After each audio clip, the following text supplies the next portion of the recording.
Well, I was thinking as I was driving here this morning that I've actually been a reference librarian since 1973 in one form or another, right after I got my graduate degree.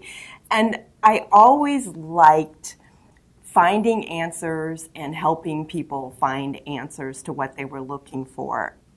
I'm Beth Minnick, and I've been a librarian here for 32 years, and I'm currently serving as the social work librarian.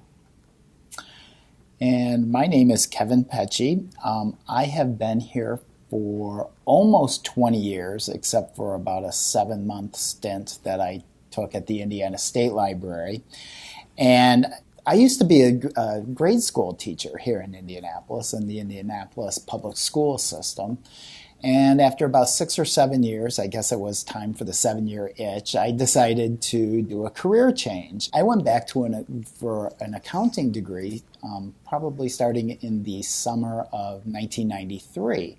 And that happened to be the summer that the university library was opening their new building on campus. In the middle of the fall semester, I went into the library and went up to the reference desk and said, I need some reference sources. And there was a nice librarian, Beth Minnick, as it turns out, who was very eager to help me.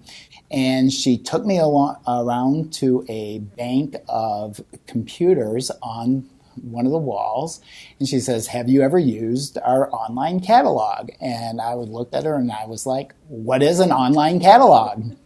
I mean, this was 1993. And I was amazed at the whole process of how the online catalog worked. And that got me kind of rethinking what my goals were for my career change, and it led to some introspective work and led me to actually change my major for the following summer when I started my master's degree in library and information science. Mary Beth, you seemed like you really wanted to help, and of course, as I said, you showed a lot of enthusiasm. So what is it about your job that inspires such work?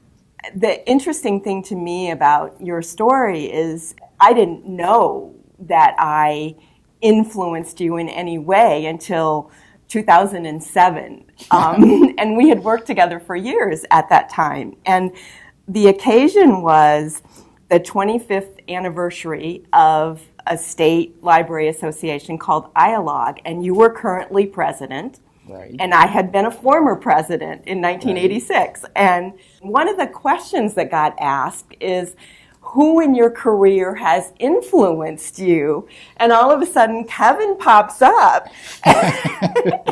And I'm sitting at the table with all of these presidents who were presidents in my era. And he starts talking about me, and they all start looking at me. What? Did you know that? I'm like, no, I didn't know that. And so not only is it an interesting story from that perspective, but it's interesting that I finally actually found out, and it's not often that happens. Oh, that's awesome. That's awesome. I'd also like you to know that I got an A on the paper also.